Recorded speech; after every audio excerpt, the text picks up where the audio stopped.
Hola, muy buen día. Bienvenidos a un nuevo podcast de Mundo de los Números.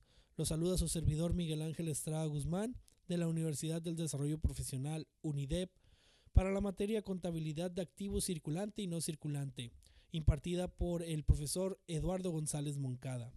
En esta ocasión tenemos un podcast que hablará sobre inmuebles, maquinaria, equipo y su adquisición. Quédense y bienvenidos.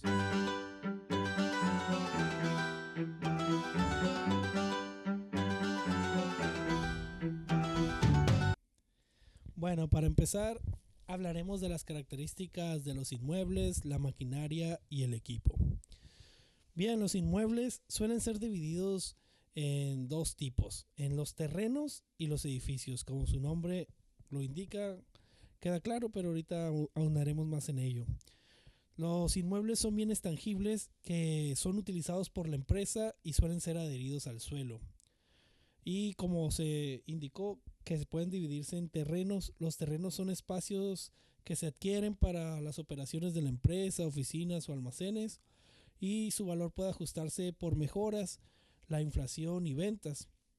O sea, los terrenos pueden, que regularmente en general en todas las ciudades de México tienen una plusvalía. O sea, el valor de los terrenos va creciendo conforme el tiempo. No es lo mismo lo que cuestan los terrenos ahorita que hace 20 años. Y los edificios son las construcciones que ya se utilizan por la empresa, que son registradas al costo de adquisición o construcción, porque puedes comprar tú el edificio ya ya construido o tú mismo construir sobre los terrenos que hablamos anteriormente y con la depreciación según su uso. En este caso, pues los edificios se van devaluando el puro edificio sin contar el terreno. El terreno generalmente va ganando plusvalía, pero los edificios pues se van gastando conforme el uso. Pues como dice el principio de entropía de la física, todas las cosas tienden al desorden, tienden al caos. Y estos edificios pues van obteniendo, pues se van desgastando con el tiempo y por lo tanto van perdiendo valor. Vaya, no encuentro fallas en su lógica.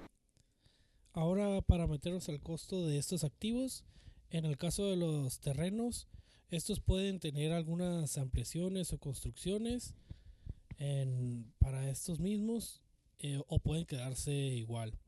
De todas formas, se va a registrar la diferencia resultante con el precio de enajenación, que es el precio de venta en dado caso que se llegue a vender, o de la compra si se acabó de adquirir.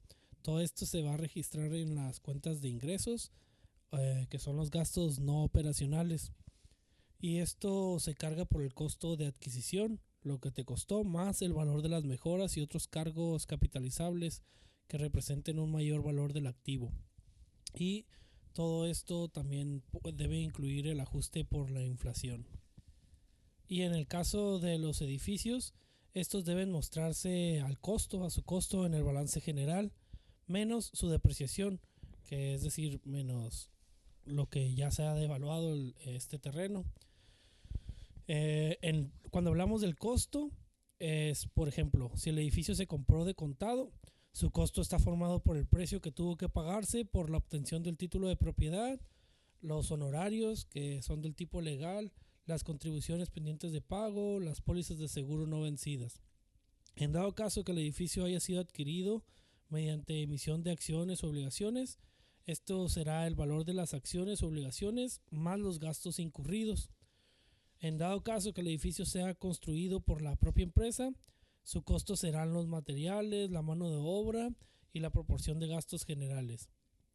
Todo esto se carga por el costo de las construcciones y las edificaciones adquiridas por la compra, por el costo de las adiciones o mejoras capitalizables o por el valor determinado mediante un avalúo técnico de las construcciones y las edificaciones recibidas por cesión, donación o aporte, por el valor del ajuste de la inflación y se abona también por el costo de las construcciones y edificaciones vendidas, cedidas, demolidas o rematadas.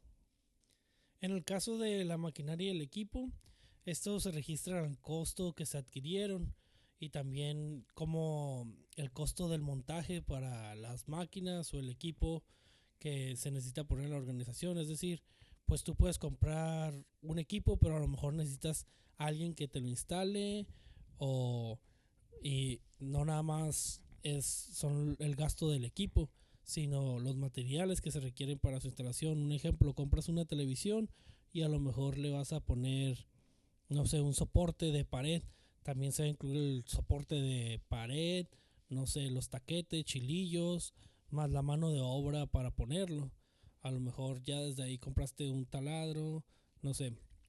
Todo esto se debe de incluir como parte del montaje de la maquinaria.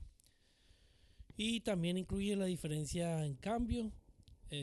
Puede ser que si compraste el equipo en el extranjero, pues el dólar haya cambiado, no sé, que hayas tenido que pagar impuestos para la importación, etcétera. También el valor de la maquinaria se determinará por avalúo técnico y el del aporte por los accionistas o socios, que se debe registrar por el valor convenido por estos o que ya hayan sido aprobados por las entidades de control. Pues no puedes comprar por comprar, no necesitas tener la aprobación de los accionistas de la empresa. Y los movimientos de cargo y abono que registra los cargos son por el costo de la adquisición, como se mencionó, por el valor de las mejoras y otros cargos capitalizables que representan un mayor valor del activo. También el valor determinado mediante el avalúo técnico de la maquinaria y el equipo, ya sea por cesión, donación o porte. El valor del ajuste por la inflación.